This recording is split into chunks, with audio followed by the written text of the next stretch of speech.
just want to put in context what we are doing. As you know, this is a lecture in a series that we started last week. And the main topic or the main theme is I want to study a few cases of Canadian painter who have moved from figuration, let's say, to abstraction. And the hypothesis, let's say, that I want to explore with you was that each time you need a certain estrangement from what we can call, in a very general term, the place. You could understand it as the place where the painter was born. You can understand it as this very familiar landscape of what is around him. It could be its region, it could be its country, but let's say we can put it in a very general term like this, like the place. So to get toward abstraction, in the case that I'm studying with you, you always have this feeling that they started by a certain involvement in a specific place, in a specific region, and then for different factors, different reasons, they detach from there. And then suddenly you see a big transformation in their art, and you see this more abstract form rising. In the case of Harris that we saw last time, it was almost literally true. As you know, he was first involved very much with a group of 7, with this idea of representing Canada and creating a kind of national art through the landscape. Of course, it's always difficult to imagine what can be a national art you see in Canada, where culture maybe have not left too much traces, so we go back to nature. And slowly, the group of 7 have find a certain unity by going to the north, I would say. We are more divided in the south, near the border of the United States. But when we go to the Pole North, everybody is, we are all happy there. There's no more division. And so you see by their evolution, most of them like this were suddenly attracted by this great north. So Harris was like the others in that sense. He was very involved with this. And then there was this important factor in his intellectual life, I would say. It was the impact of theosophy that proposed to him a more universal approach, in fact, to reality. Not so linked to a region and to a place and to this nationalist type of endeavor that he was involved with before. And theosophy was pretending to be a very general interpretation of reality, like kind of spiritualism that proposing evolution toward a more and more spiritual life. And indeed, you saw him trying to express that directly in painting by first exploiting the form of nature that he was fascinated with, like mountains and lakes and things like that. So it gives suddenly triangles, horizontal, circle, and slowly, like this, he detached himself from natural form and went toward abstract form. The painter we will deal with today, Marian Scott, start from another point of departure, if you want. She have made few landscape, but very little, certainly not many rural landscape. She was much more interested in urban landscape. So to start from the city instead of from nature, of course, it gives a completely different point of departure, and I thought it would be interesting to deal with this concept of a city and to maybe to define a little bit better or more accurately the concept of world that we were discussing last time. If you remember, I was proposing a distinction between 3 meanings of the word. World could be a very practical meaning, could have a very practical meaning. For instance, when you speak of a studio, of an artist, this is his world. This is where the relationship he have with things is almost manual. I would say it's things that he can take and bring to him.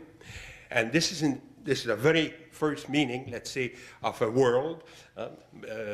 And I thought it was interesting to apply it to the studio situation for an artist. Then you have a much more theoretical meaning that I was trying to define last time also, speaking of absolute space. The three direction, going infinitely in all direction, say the height, the depth, the width, and then all the object, all the things being more or less suspended in this big space, and where instead of having a kind of more kind of manual type of rapport with things, you have a more visual one.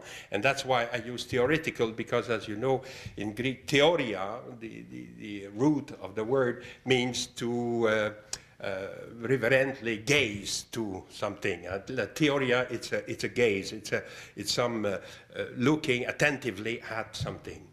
And finally, there was the spiritual meaning when we speak of the world of a medieval time, for instance, the world of a medieval era, or of Renaissance, the world of the Renaissance, or even of a particular artist. And I used the example of Degas last time. After I tried to make my own psychoanalysis, I said, why the hell I choose Degas for that? He's the less spiritual of painter, all that. So I tried to amend this today by starting with maybe an artist who's closer to this type of value, with Cézanne, just to re-illustrate what I was trying to say, and also to make a new point, and that will bring us to our subject of today.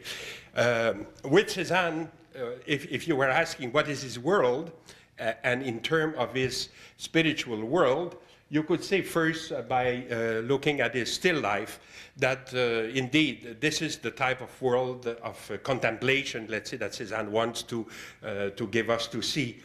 There's always an element in these still life that is interesting, because in a way it gives you the right distance to look at the things that are represented here. And this element is this part of the table here that you see, and that the French call un plan repoussoir. Meaning something that pushes you out of the area of the picture. Because to be able to see the table as you see it here, you have to be at a certain distance of the table. If you are like me here, glued on it, I cannot see this part here. So I have to take a distance to be able to see that. So that means also that all the objects that are on the table there are not to be grabbed or to be used or to be transformed in. I don't know which apple pie or I don't know what. They are there to be looked at. So in a way, it's a theoretical space also that Cézanne are presenting to us, in which things are given for contemplation and not for usage, not for practical purpose. It's so much so that some of the elements seems to be almost in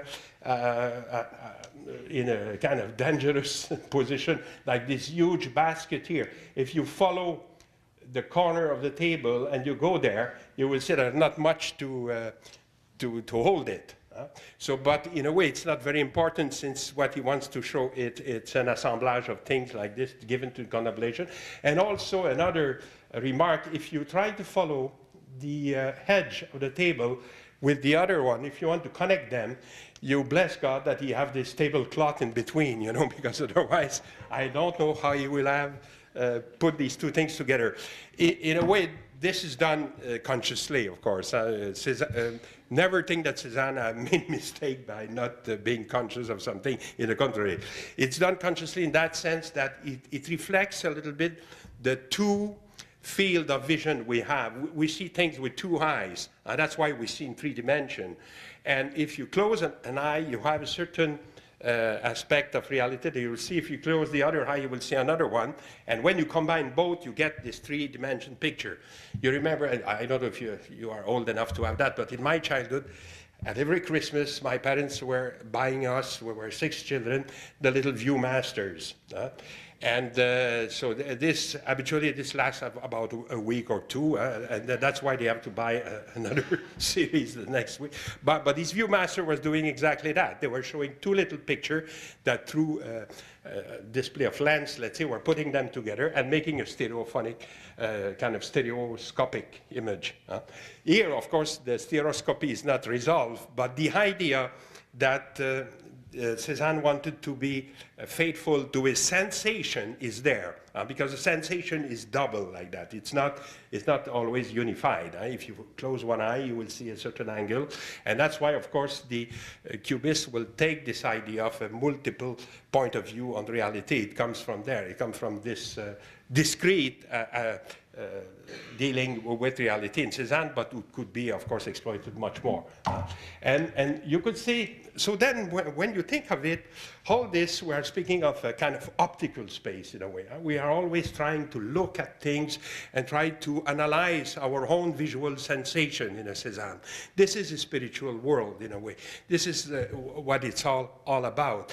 And when you think of it, it is the world of one person, or of the artist, or of the onlooker. It is the world in which the others are not very important. And if you ask the question, well, after all, Cézanne have painted some personage, have painted, I think we know of 27, if I'm not mistaken, paying a portrait of his wife. And we understand after so many pictures that she looks so bored in his painting. And because, you know, he used to tell her, he was not a very nice man, he was shouting and and he says, Madame, ne bougez pas plus qu'une pomme.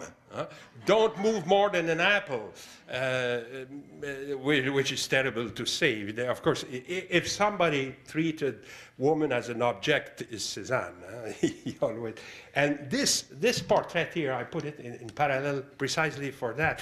It is, we think, it is the housekeeper of his mansion in the south of France. You know, he lived in Provence, or near Aix, all his life. Hortense, his wife, had enough at a certain time and wanted to live in Paris and left him there. But he needed badly this Madame, we don't know her name, but this housekeeper. So he asked her to pose for her. She's evidently bored, of course, and with her big hands, not knowing what to do with them. But if you look at it a little bit objectively, you will see that in a way we have no clue on her psychology, on her, even on her status, social status. This is not interesting for Cézanne. And in a way, he treats her exactly like the title suggested. C'est la femme à la cafetière, the woman with a coffee pot. And indeed, if you see there's a kind of visual rapport between this coffee pot and the way she's dressed.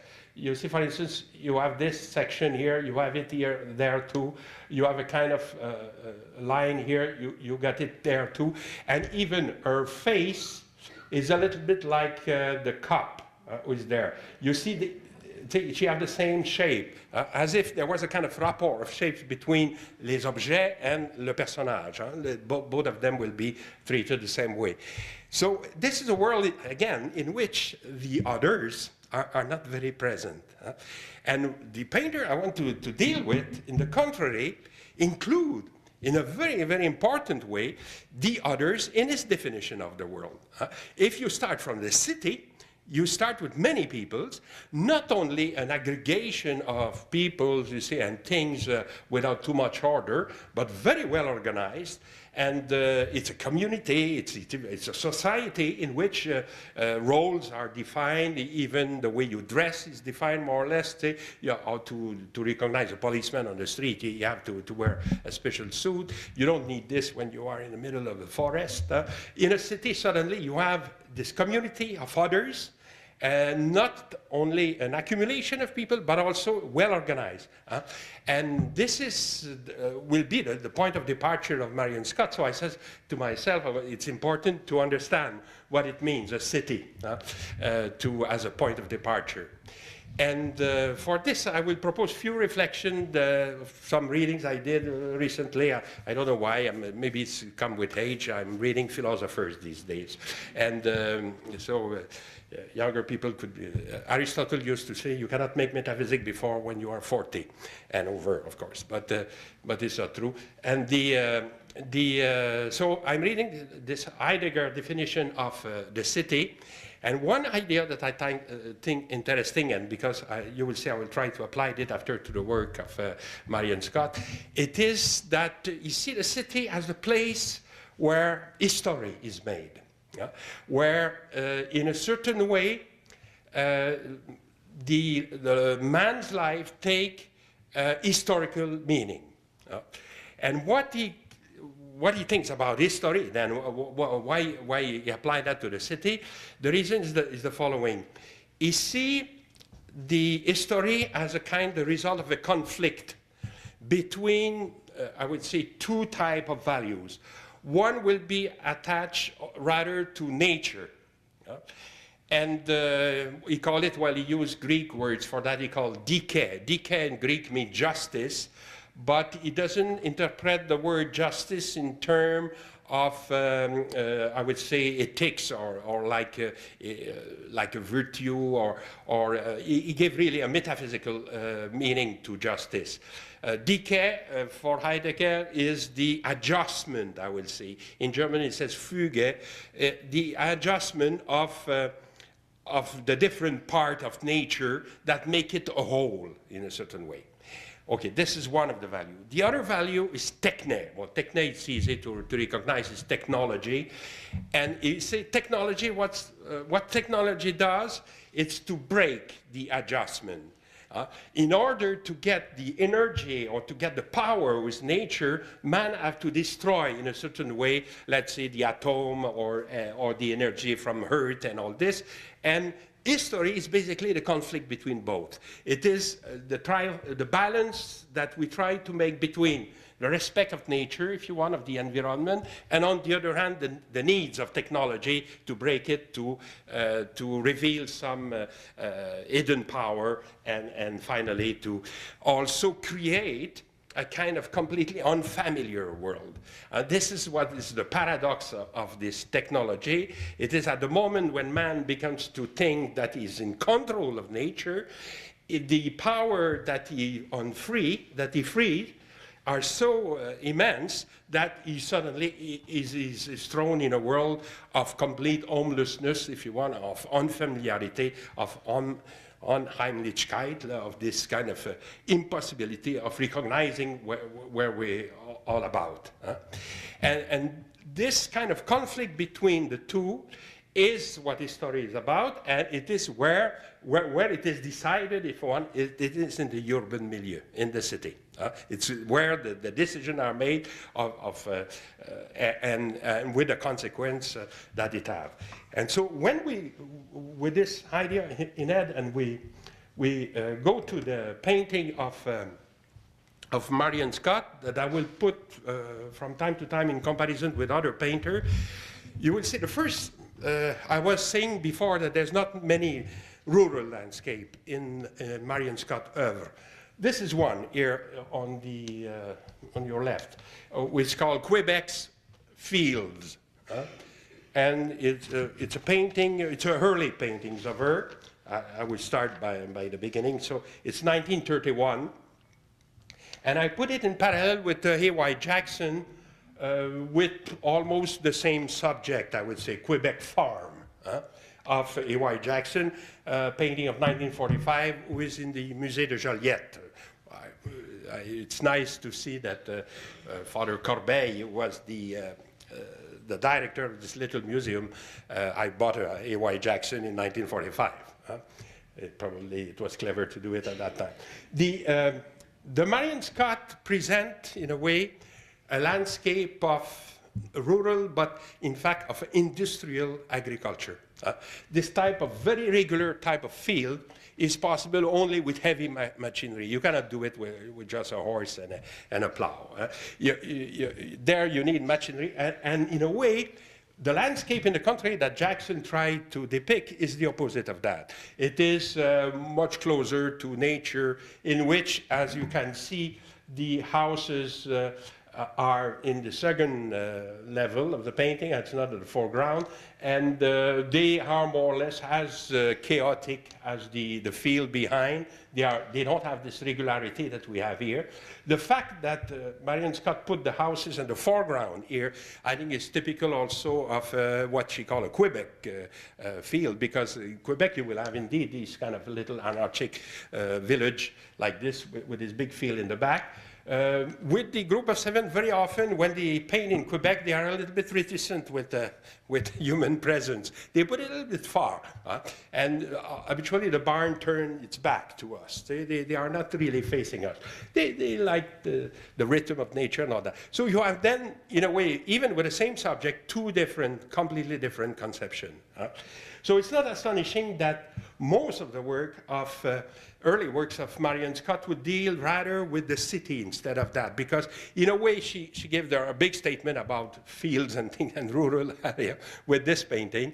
And what we will see more, it is a depiction of scene in the city.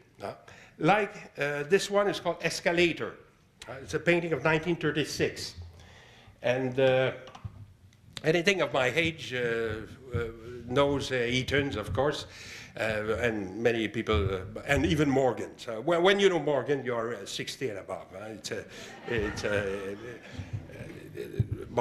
So these big stores were, in the 30s, certainly kind of attraction. And it seems that Marian Scott went to Eton and just took little sketches like this to try to compose these complex things of people in escalators. What's happening there, in fact, it's a good example of techne against decay, in a way. The real rapport of man with nature is to walk in it.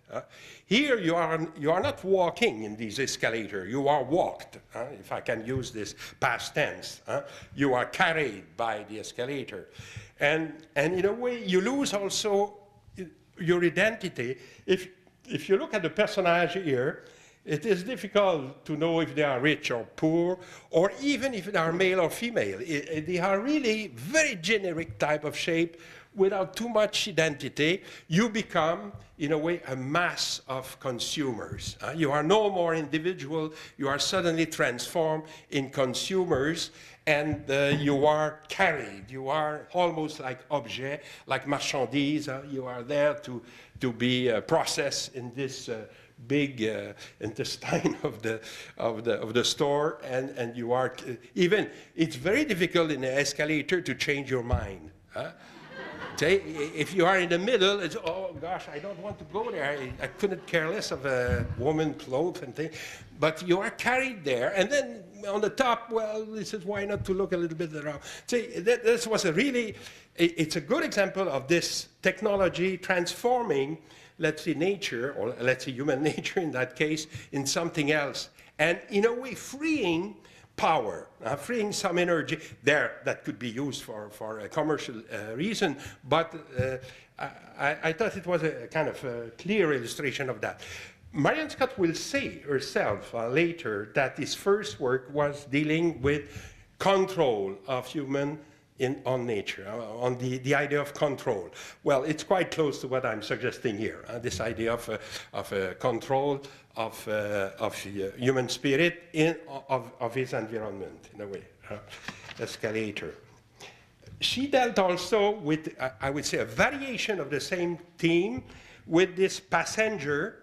This painting was entitled Passengers of 1940. Because, in a way, a train or a bus or any public transportation is like my escalator, is also a place where you are carried and you are brought to your destination. She painted that in 1940. Of course, at the time, nobody knew about, even during the war, I don't think we knew much about the concentration camps and the usage the Nazi were doing of the train. But I mention that because this is one of the potentiality of that. You have in all these technological means, in a way, means without hand, without defined hand. They could be used to many ends, in a way. They are unleashing power, and this power could be directed in many, many directions.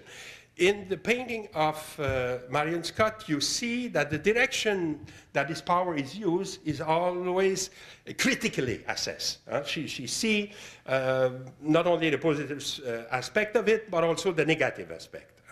I think this is important. It's a kind of awareness of our society in the urban milieu, that the city is not only just a place to live, but it's a place where you are lived, also you are defined by other powers that you are not completely in control.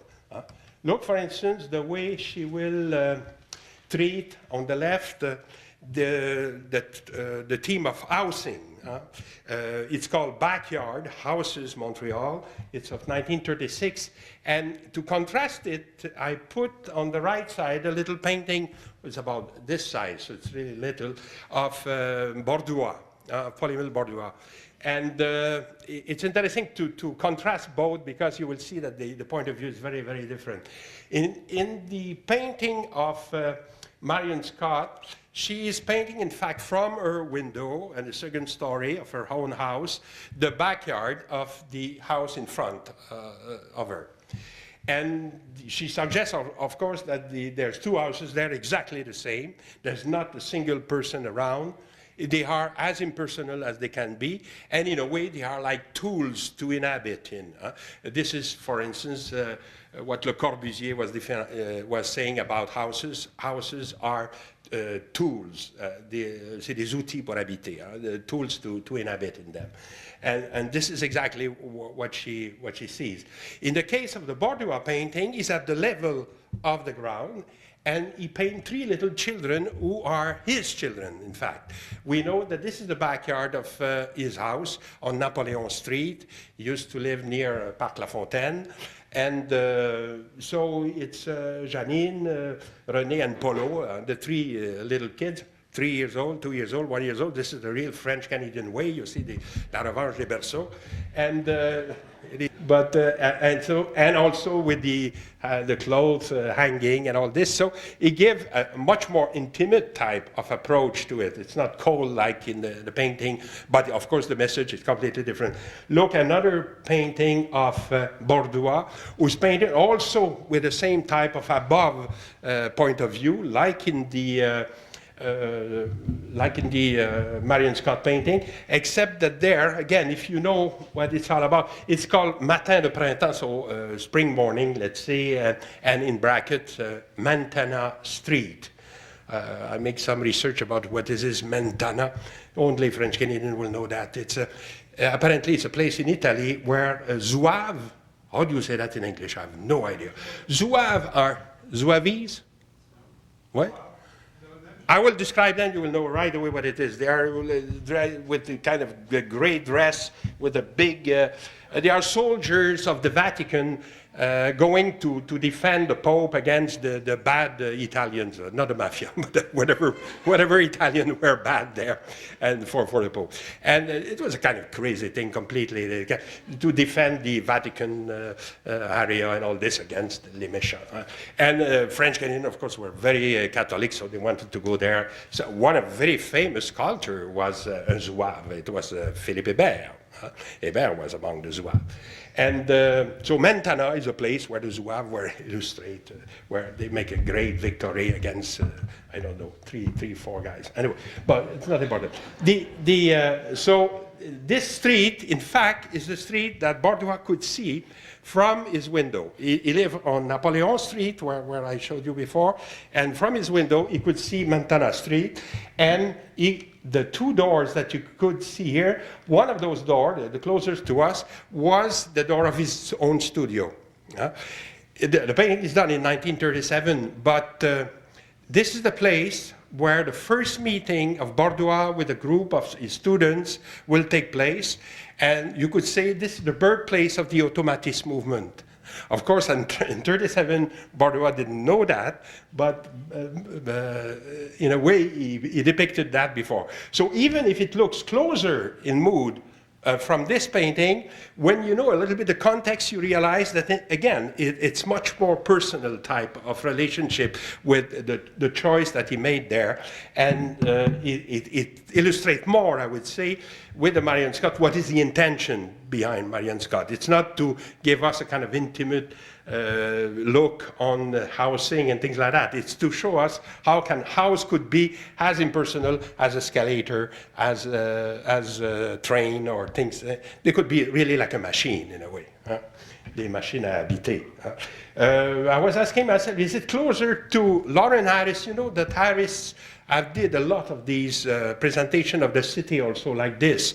But the painting were done in the poorer section of Toronto, and I think Harris was a very rich man, kind of dilettante, if you want, was maybe amused to paint this facade of a poorer place, and he's prudent, you know, he showed them in the back, a row of trees, a few sidewalks, you see, so nothing, there's not immediate involvement with the subject. It's more like a nice composition with vertical and horizontal, but he doesn't have a kind of social comment, let's say, about this poorer area of Toronto, like you could suggest here. Mind you, the painting represents here not a poor section, because the street where Marian Scott used to live at the time was called Oxenden, but it's Aylmer Street today.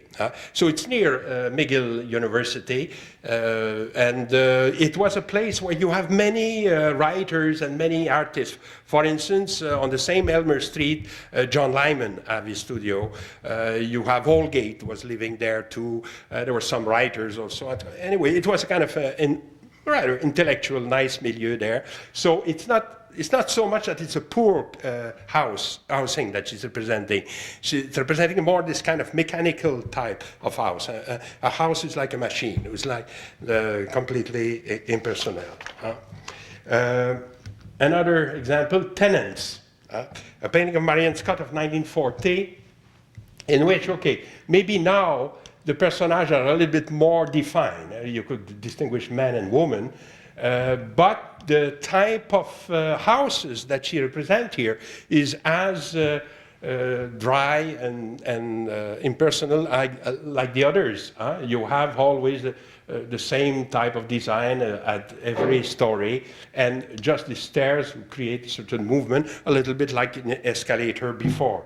She have made one variation of this theme that I think interesting is this one, where it's called Stairways of 1943. Why I say it's a variation of the same theme? Because in a way, we are more definitively now in French-Canadian quarters. Les fameux escaliers extérieurs. You know that the father of Riopel was, like Riopel says, he was specialist of escalier extérieur. No, he was a small contractor, and that was a very good business, because if you go east of St. Lawrence Street and you go east endlessly, you will have thousands and millions of them. Everybody has these big stairs like this, and also this little hanging balcony. It's very typical. So in a way, now she tried to introduce one element of particularism, if you want. The fact that now we are in a specific region of Montreal. We are not in a tenants in an abstract way. We are more in a definitive place where certain maybe regional values can be stressed. Maybe the color also goes with that, the brick, and the personage who seems maybe a little bit more animated, but mind you, also like almost only shadows. They are not very defined. But nevertheless, you could say now she plays with one possible variation of, okay, in the city you have quarters, you have different regions, so maybe we could translate that also. Tenants. And Stairways, this one. She have then done a series of paintings, but I would just present you one that are interesting, because I would say she tries now to depict Montreal more like not only in a kind of very general view, if you want, very universal, but a more particularized way. It's called Postcard of Montreal, and it's of 1939.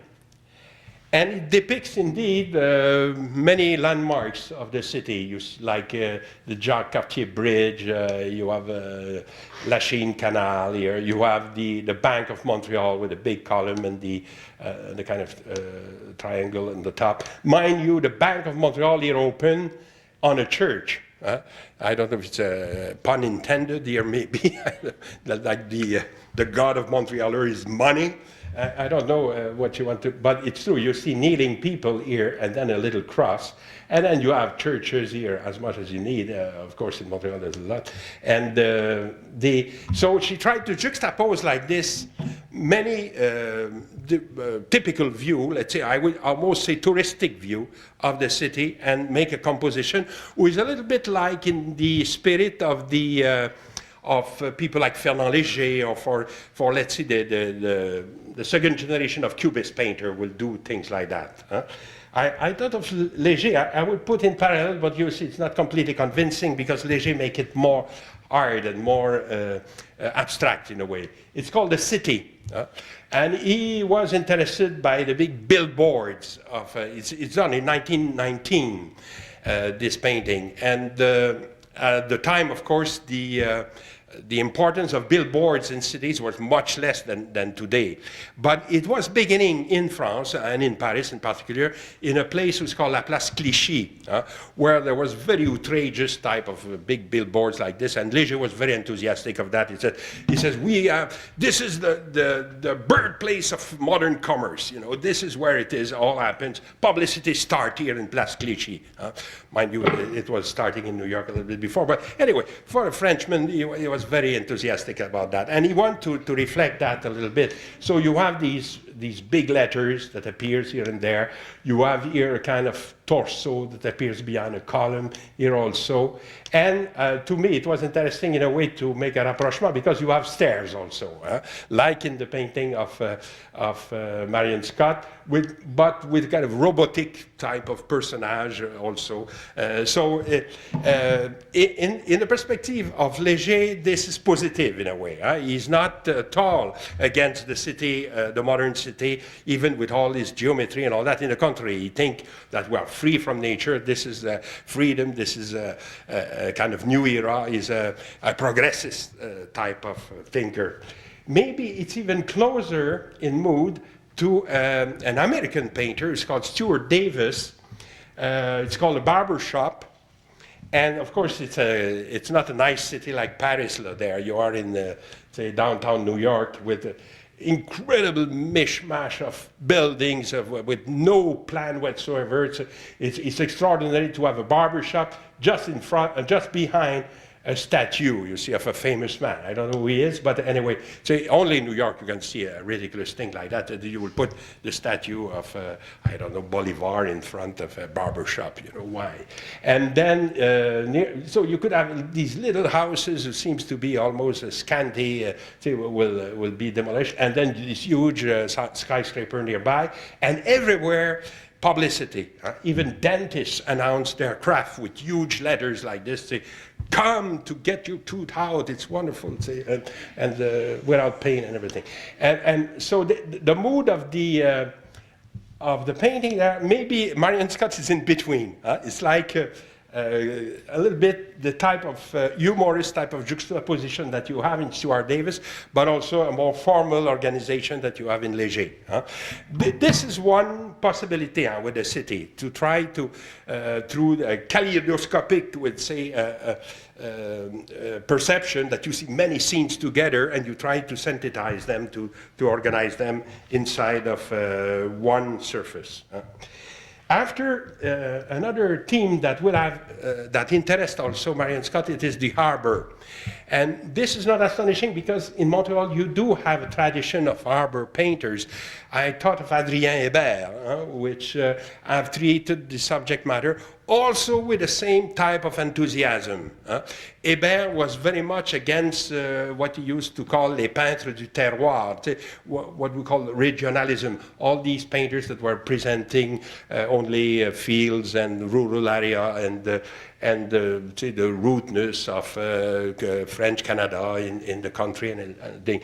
And he thought, in the contrary, we should show the city, we should show what's happening in the city, and he saw it as a kind of energy, power, and all that. And the harbor, in particular, with the big grain silos and all that, was the place where he wanted to paint. So Marian Scott, in a way, agree with him here. You have this big ship here, maybe just barely readable here. You have the word city, which is interesting, of course, in this. And then the little personages there are blowed out, I would say, by the big rope that is in front of it. It's more simplified, if you wanted more streamlined here, than in the painting of Hébert, but it's a little bit the same spirit. She's dealing with all the aspect of this technique, like I was defining in the beginning, as our freeing power, our freeing energy, but also threatening a little bit the nature, threatening the. So this will culminate in a way in this painting that it's called Cement Number 1, 1940, and that I put in parallel with an American painter again, who's called Charles Sheeler. Sheeler made this painting called American Landscape in 1930, and the Marian Scott is 1940. Well, it's 10 years after. They don't have, of course, direct connection, but again, what is interesting to see, it is the differences. When you make rapprochement, it's always important to see how they differ as much as how they look alike. Sheeler called his painting American Landscape because he claims that the real American, the specific American landscape, is this type of industrial landscape. We may feel that it's terrible, that it's polluting and everything, but in a way, he wants to affirm that against the nice tradition of landscape that come from Europe. That's why he called American landscape. And in his writing, for instance, he mentioned this type of architecture that you see in the back there as almost classical for America, meaning that you have the Parthenon in Europe, you have the Greek temple. That's what we have here, who's as beautiful as geometrical, if you want. And so it's not negative. It's not a critic of polluted area, of industrial. In the contrary, it's a kind of praise of this type of thing. In the picture of Marian Scott, I'm not sure at all that it's so much full of praise. It's very hard. The color, the way it's presented, the angularity of it, the kind of dynamism that she put with all these diagonal and all that, make it also, in a way, a certain distance with the subject matter. She's not completely agreeing with what it showed there. This is cement, of course, it's what transform nature in a completely different world, in a way, in an abstract world. And she works there with angle and squares and geometric form, but also in a very famous painting like this one, which is called Fire Escape of 1939. Maybe the shape are more circular, but we are in the same type of world also, where there's no human, there's no, even not an indication of scale, of is it very high, is it only 3 stories? We are in front of a kind of pure geometrical shape, very beautifully done, but on the other hand, a little bit alien to us. What I was saying, one of the power of technology, it was to create unfamiliar environment. Suddenly, you are in a place where you don't have anymore your familiar shapes around. During the time that she was painting what I showed you, parallel to this, there is a series of paintings of Marian Scott dealing with the theme of flowers. And this, okay, in the opposition I was making before between techne and dike, you could say this is the other side. The flowers will represent nature, will represent this, what I was calling the kind of adjustment of parts that you have in nature, this kind of harmony that nature could create. And these paintings, I will show you a few examples of them. Here you have two of them, hyacinth on the left, of course, and evening primrose on the right. Two paintings where, let's say, the scale of the painting are difficult to assess because she shows only the flowers. She doesn't say too much. There's no background, there's no context. Even the real distance between the flower and the background is difficult to assess. We don't know. It is as maybe a close-up. And the feeling you get also with this painting is this, that they are enlarged. They are presenting the flowers like too big. Mind you, this is strange in a way that we feel like this, because when we see a mountain represented on a painting, nobody says, why did they show it so small? Why it's a miniaturization of nature? No, a mountain, if you want to show it as it is, of course, you will need the world. But and also, we assume that this is proper to reduce it in scale. With flower, we are not so sure of that. We are like a little bit too close. We are used to a more distant with it. Like you see, for instance, another example where maybe this is even more stress, it is this flower, she called it skunk cabbage. I have no idea what it is, but I guess it's a good representation. If you know what it is, it's a good representation of it. And where the feeling of being very close to it is even more. Maybe some of you have thought of a possible source here, no? Yeah, you have no idea who can... Georgia O'Keeffe. O'Keeffe have done exactly that. Where she is, the poor O'Keeffe. I thought I have it here. She must be here somewhere. Maybe further. Voilà, okay. There's just two a little mixed up. O'Keeffe had explained that her series of big flowers, like the black iris that you see on the left, is from O'Keeffe, came from a realization she had when she saw a painting by Fantin-Latour. That's why I put that on the right side. Fantin-Latour is a very nice and maybe understudied painter, but of the end of the 19th century. He's famous also for a portrait of a group of artists in which you see on the corner Rimbaud. He's the only one who gave us a real picture of Rimbaud.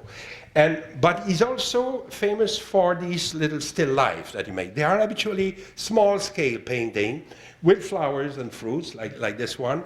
And O'Keeffe says, I saw one of his paintings, and it was absolutely beautiful, but nobody paid attention to it. It's too small. And she said, I decided to make huge-scale flowers where people will be, indeed, stop in front of it. They will have to look. And she says what you want to convey, it is the feeling and the enthusiasm you have when you look close to one flower. You are suddenly immersed in the beauty of it and the kind of harmony and all that, and you forget everything else. So this is what I want to bring to the people. And indeed, these big flowers, they are a little bit troubling, almost sexual also in a way, but they have such a presence that you cannot overlook them like in the Fantin-Latour picture there. The other thing that... No, là, je vais revenir en arrière. Ouais, c'est ça. The other thing that happens at the time, also for Marian Scott, I wanted to show you also that some photographer have done like O'Keeffe. It's a Paul Strand photo of wild irises, so it was interesting to put them together. But again, the photo, of course, could make close-up and could change the scale of things that you look at. Okay, so I will not insist. I wanted to put this in parallel. Then, not only you have some flowers picture of Marian Scott, but you do have suddenly more authentic landscape, if you want, not urban, landscape of real nature. Like in this one, Gorge, that reminds a little bit of O'Keeffe also, Dark Mesa. You know that O'Keeffe, toward the end of her life, immigrated to the southwest of the United States. She lived near Santa Fe in Teos, where there was a group of spiritual painters and all that. She was more happy than in New York with Alfred Stieglitz. And anyway, they had the row also. All this, I don't want to enter in this detail. But when you go in the southwest of of United States, you do see these mesa, which are huge volcanic plateau, you know, like black like this, and with an extraordinary light, in fact, because it's so much to the south, the light is very strong. And another, I don't know if we'll find the quotation, but Marsden Hartley, who is another painter of the same group, like O'Keeffe, who was also represented by Stieglitz, he says, "This country is very beautiful and also difficult. It is not a country of light on things. It is a country of things in light. Therefore, it is a country of form with a new presentation of light as problem." And it's very true. It is, then the problem is not so much how to represent things, but how to represent light, what to do with this kind of illumination which is so strong in the south like this. So you have something of that also, this type of problem that suddenly appear in a Marian Scott production. So like a polarity between two tendencies. One goes toward a reflection on control of nature, on technology, and the other, the revelation, the importance of balancing that by some view of flowers, nature, or something of that kind. It is at that period that Marian Scott will assist to a conference in Kingston, and it will be, in a way, very important for her development after. What happened then, it is during the war, a guy was called André Bieler, you see him here. This is A.Y. Jackson, by the way, here. And decided to make a conference in Kingston, in Queen's University in Kingston, and to try to attract all the artists he could there to discuss the famous problem, what is the place of the artist in society? Of course, you were during the war, and this problem was more acute in a way, what artists should do during the war. Are they completely irrelevant, or should they have a mission in the society? And I show you in parallel a painting by this Bieler, just to give you an idea, a little bit of his style. It's called the Madone de la Gatineau. Well, Gatineau is a region of Quebec, and La Madone, of course, it's like a transposition of a religious subject in a rural area like this. They were discussing this problem together, and Marian Scott was participated to this conference, and she was there. And the problem, like Bieler was asking, was the following. He said, is it the fault or the mistake of the artists themselves that they seems to be irrelevant in the society? Is it because we are looking for art's sake that people find us irrelevant? Or is it that because of the war, the materialistic value are so important that people forget art also? So that was the dilemma. Or it is the public who is too materialistic and too not interested in spiritual value on one hand, or is it us, artists, who are dealing with such a highfalutin type of ideas that we cannot reach the people? And then he proposed, he says, we have the solution in a way to the problem if we go south of the border and we see what is happening in the United States at the same time. He invited for his conference also Thomas Hart Benton, and that's why I show you one of his paintings. Benton was certainly a kind of very powerful type of lecturer, and very brash also, and he was defending what was happening in the States at the time. It was the famous program WPA, Work Progress Administration. It was created with the New Deal. So to answer the problem of the fate of the artists during the Great Depression, let's say, and also during the war, because it was continued. And what it is, it was the state was making orders to artists to paint in any public building that you could imagine. For instance, any post office could have a big fresco done by Benton or others. This one was done in the New School of Social Design in New York, and it's no more there because the building has been demolished, but it has been saved. I think it's now in New York in the Equity building, and it's easy to access. They are it's called city scene, and it's a juxtaposition of many scenes, and with kind of molding that you see here, a little bit like you have. But this, again, you have to know about Morgan to know that. The newspaper at the time was presenting, I remember, dans la presse du samedi, in my youth. In the middle, you have like this kind of rotogravure section, you see, with photos only. And they were displayed a little bit that way. So they were a circular photo, and then four in the four corner with a little indent like this on each side, you see, to make it more dramatic. So he does a little bit the same thing. See, the kind of presentation like a newspaper. So it's city scene, so everybody could relate to it. And what BLR was suggesting is why we don't organize also a WPA in Canada. The other aspect of this was wonderful for the artists. You were paid. You had a salary. Even if you were making canvas, not mural. For instance, artists, there were an inspector coming to your studio, and you say, well, these 3 paintings I've done during the last month, okay, you get your salary. Habitually, some of them, but not habitually, but some of them try to trick also the inspector, having 3 painters for him. And if it was the same guy, or, well, they were in trouble, but if they changed inspector each time, it was perfect, you see. They just have 3 paintings for the WPA program, and then they do whatever. Because the abstractionists had a problem. Because some inspector decided, this is not painting. What is this? I don't understand a word.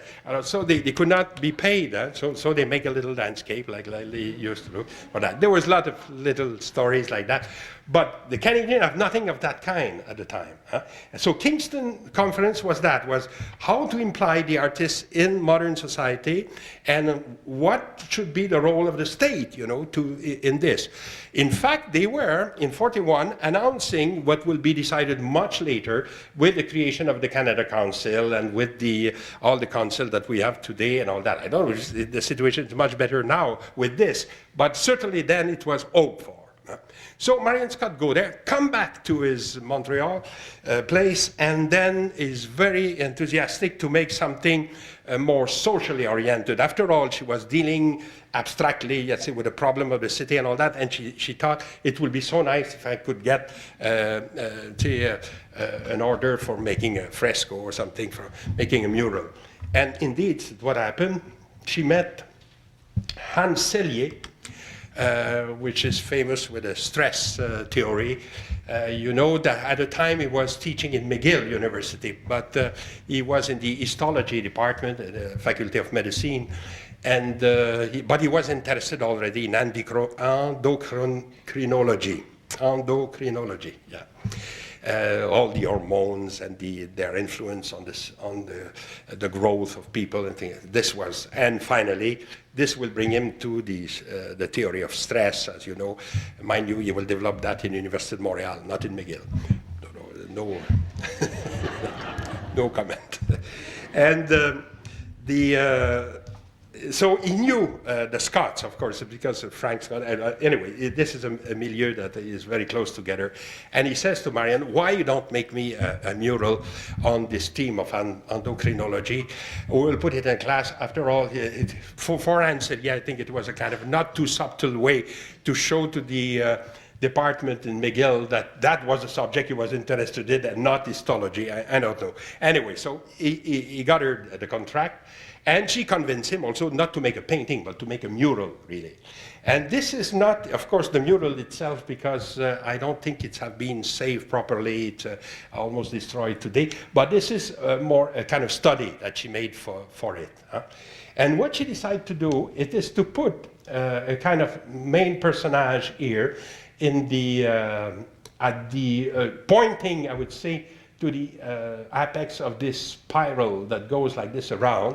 And he's like the researcher. Right? He's like the man of science that is looking for the truth. And indeed, what he's looking at, it is cells in various state of division, like the mitosis that you have here, and also some molecular structure. And of course, this is what endocrinology was all about, to find the chemical structure of hormones and then try to explain their function, and maybe to also intervene in their function to be able to heal people of different problems. And what she evoked on the brim here, on the side, it's some of the different malformations that are created by unbalanced hormone. For instance, gigantism, or nanism, or obesity, or in the contrary, people very thin, very... so she evoked all these, and also on the other side here, you have a kind of maternity. Hormone plays a role in many aspects of our life, and she really consulted books on this. She discussed with Celia about it and tried to make it relevant in terms even of science. But what it means that suddenly she was dealing with a technology that was not negative like the technology she was dealing with before. This where we were unleashing powers again here also, because we go to the molecular structure, but suddenly instead of destroying nature, we were trying to repair it.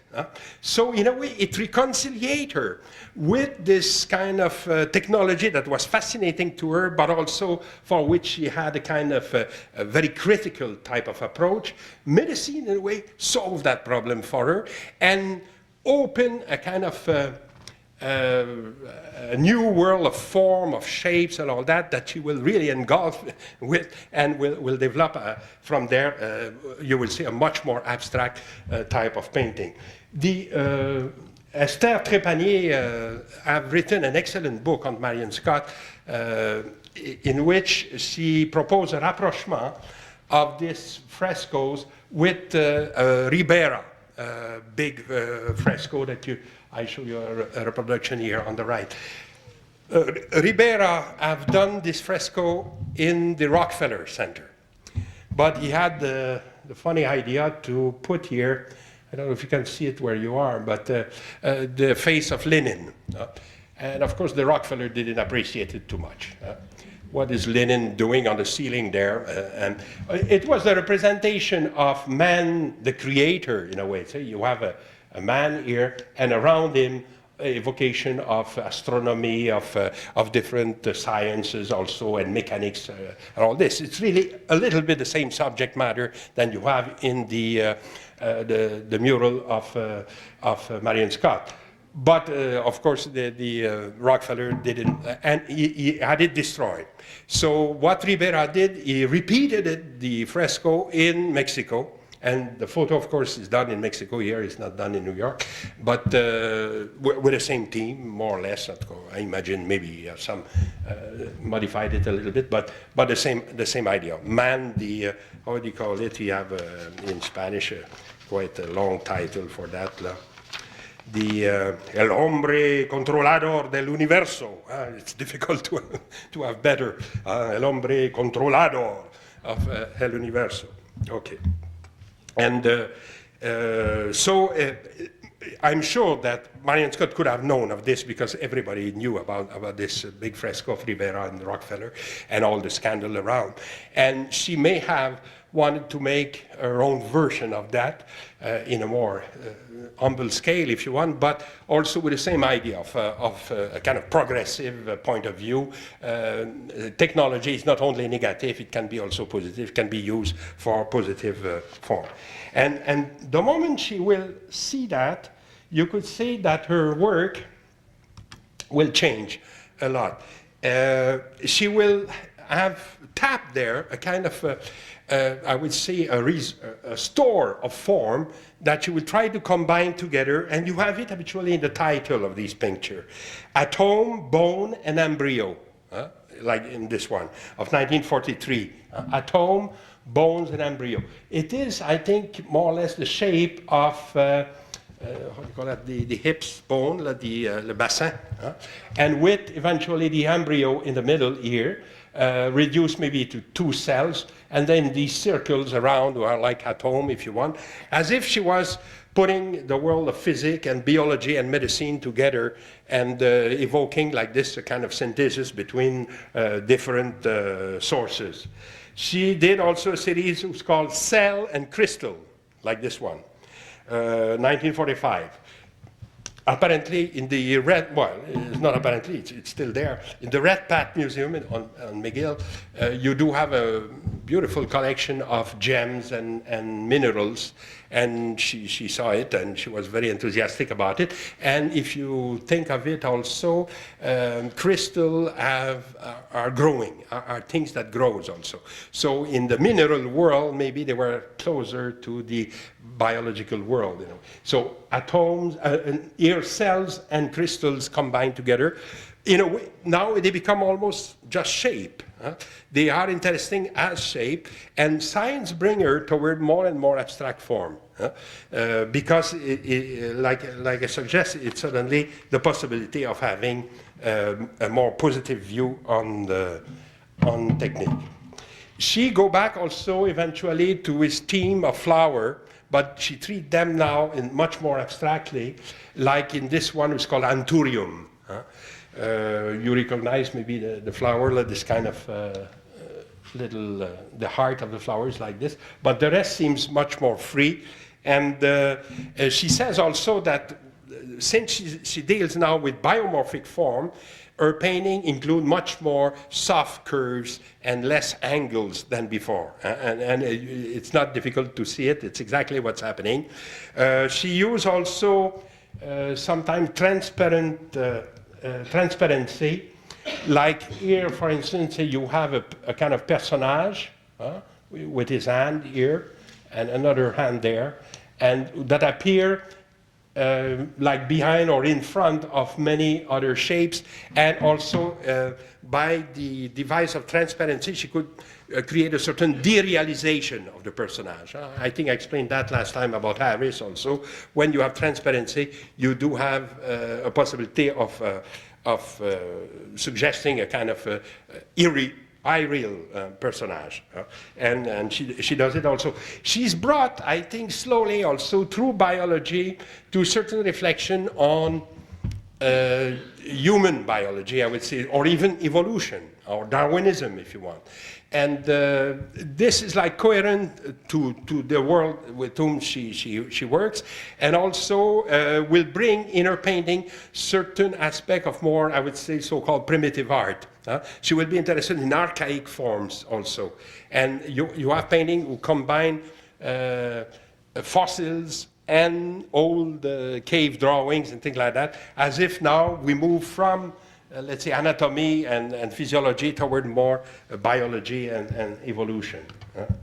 Like this painting is called Composition, and it's done in the earth color that I was suggesting more or less before.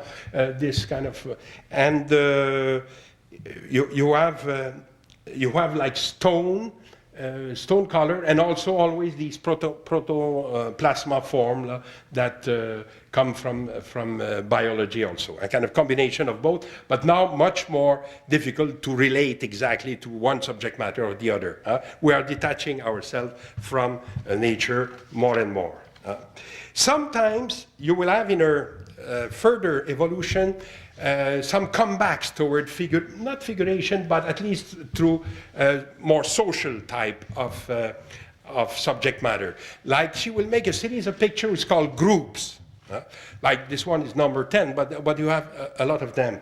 And they look a little bit like Henry Moore type of drawings. And Moore, as you know, during the war, was very touched by the people lying in shelters. During the Blitz, of course, in London, people took refuge in shelters, and Moore used to draw these lying bodies and all that without faces, and some of his inspiration come from there. Of course, here is the family, but the technique and the presentation reminds me a little bit of the painting that you have there on the left.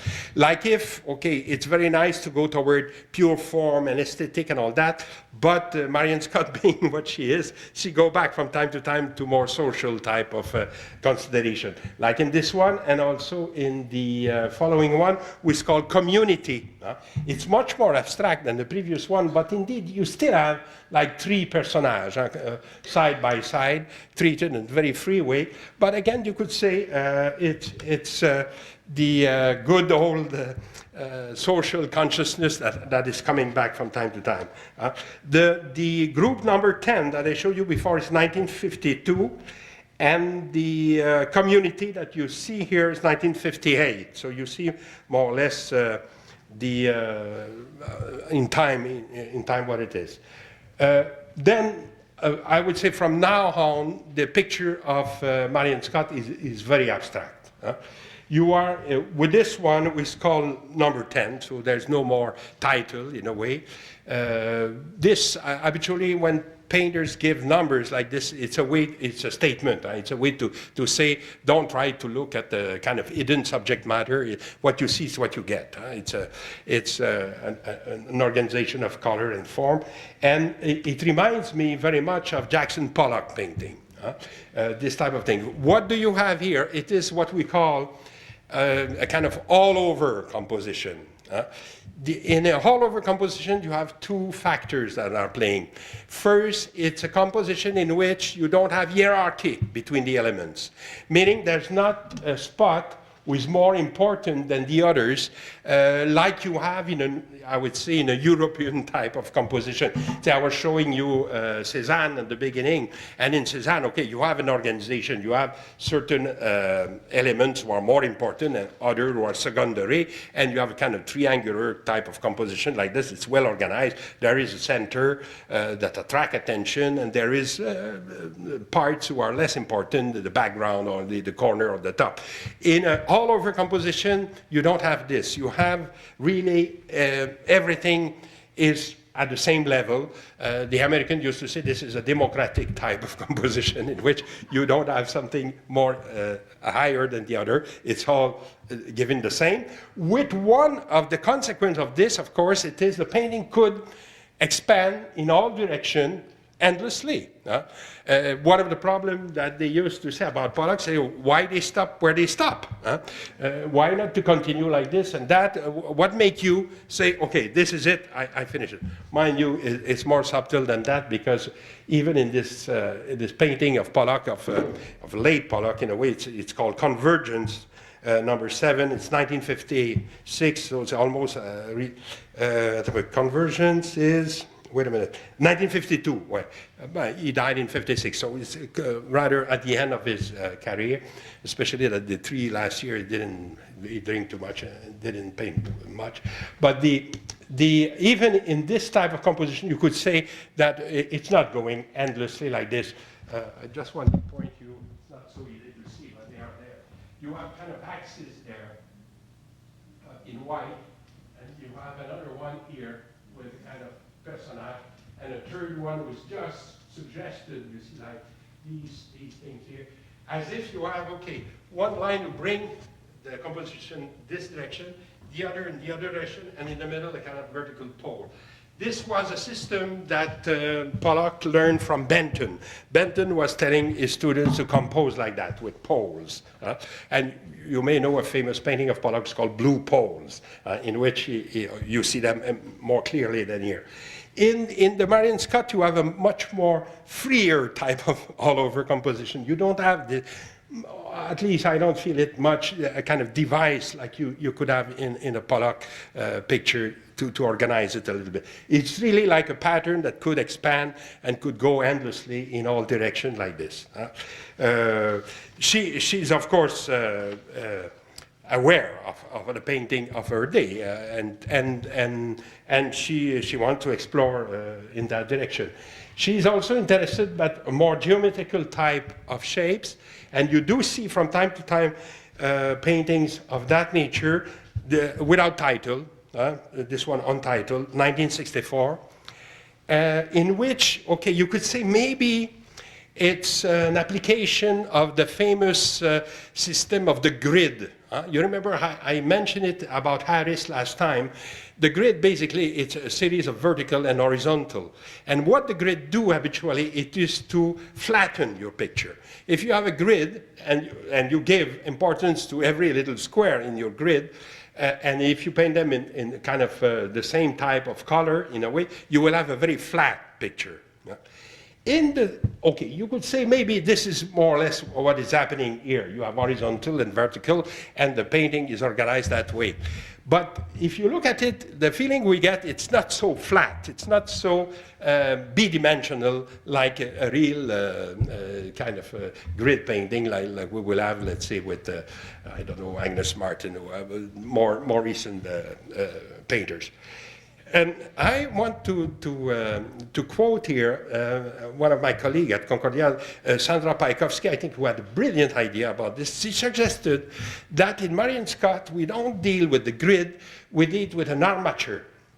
And this is a very good idea, because an armature is like a grid in a way. It's like a skeleton, but it's more free. It's less rigid than a grid. You can have this kind of feeling of movement, of something in space that could breathe, that is not completely in the plane of the painting. Nevertheless, you will see Marian Scott exploring really in a completely geometric type of painting. But again, it's not completely flat like you will see, let's say, a Molinari painting, or you have, again, this feeling of more crystal, if you want, kind of an organization that is freer a little bit. And this painting is of 1969. I have another one, this one I have no title. This one I have a title, it's called Artifact, and it's 1970. And I thought of putting it in parallel with Molinari, precisely to make you feel the difference. You know that Molinari was a student to Marian Scott for a while. Marian Scott gives few lessons here in the museum. Well, not here, but in the so-called stable in the back of the museum at the time. And Molinari followed a few of her lectures. Yeah, recently I met him, and he was claiming that he was only 3 days at l'École des Beaux-Arts, but he was more days here with l'École du Musée. But Molinari is a good example of what the grid is, or what it can do. You do have these vertical and horizontal, and then he divide these surfaces with a triangle shape, and then with almost the same type of colors that you have in the two pictures. But in the Marian Scott, you have more the armature type of thing. That means it's not so flat, it's not so, and she have transparency like this that you don't have, of course, in a painting like that, proposing, say, a kind of dealing with space and with depth, and not with just this flatness that you have in Molinari painter. Well, it's about it. I have just few examples of what she did after. Again, always all these picture of the end are not titled, so it's not give us too much. I thought of Stella seeing this thing, Frank Stella, but again, the juxtaposition is interesting because you see you are in different world. What Stella did and remark about this kind of chevron type of painting, he gave them extraordinary title. It's called Ifafa, number 7 or something. And it is to juxtapose two shapes who are similar one to the other and create a very symmetrical type of picture. The color also is important. He used metallic color. We have a very small range of use. And he says it's important because if one of the color was standing out and was jumping, it will destroy the picture. He's right on this. They have to be, both of them, very flat and very, I would say, in the same plane. In a way, this is true also of the painting of Marian Scott. The colors are also working the same way. They are not one bouncing in front of the other. They are really in the plane of the picture. But she introduced a kind of dissymmetry here that you don't have, of course, in the Stella picture. And it's a kind of more, you remember I mentioned last time, a dynamic symmetry, if you want. It's a good example of that, of course. And the very last picture of Marian Scott bring us back to a more free type of form, as if she have enough of this geometry. And so you have all this painting done with squeegee, very wide type of instrument that is done with just a piece of rubber and a piece of wood, and you go like this. De Tonancourt was using that a lot also at the same time. And or this painting with very little, lot of little cells. But then, if you think of my definition of of all-overness that I was giving. You do have here certain hierarchy. You have certain point of focalization in the field that attract the eyes and don't make it completely all over. An all-over composition is, in a way, metonymic in the sense that you take one section and you get the same effect than the total painting. Here, no. Here, you have these elements and a certain variation in the field that make it a whole. And you cannot, like this, just quote a little piece to give the same effect. And the last one I have is very strange. It looks to me almost like painting done by machine, in a way. And this is the very last painting of her. It's 1992. She died the year after. And again, exploring in a completely different way. It's also a nice all-over composition, like the other, but with so brighter color, and God knows what we never know what painter could do if they were living endlessly. But of course, she finished her career with this painting and a few others in the same style. So as you see, if I summarize, I think it's an exemplary type of career, where she starts with a lot of social concern, if you want, and then through the mural that she made for Cellier, discover a kind of new world of shapes and things like that, and this free her imagination completely. She remains always interested in the impact of abstract art in society, because in a way, this is not for nothing that we are still discussing about the meaning of abstract art, because it's always deranging, it's always a little bit disturbing, this type of art who seems to be wanting to go on in the unfamiliar. And she have done it very constantly. Maybe we were not paying enough attention to her career, but now it has been beautifully done by this book of Esther Trépanier that I recommend to you, that she met her a lot, and she really make an interesting book about her career, and I think we will not be able to give any lecture on her without having deal with Esther books. And also, that's it for today. Next time we will deal with a painter who is close to my heart, with Bordeaux. Okay, thank you.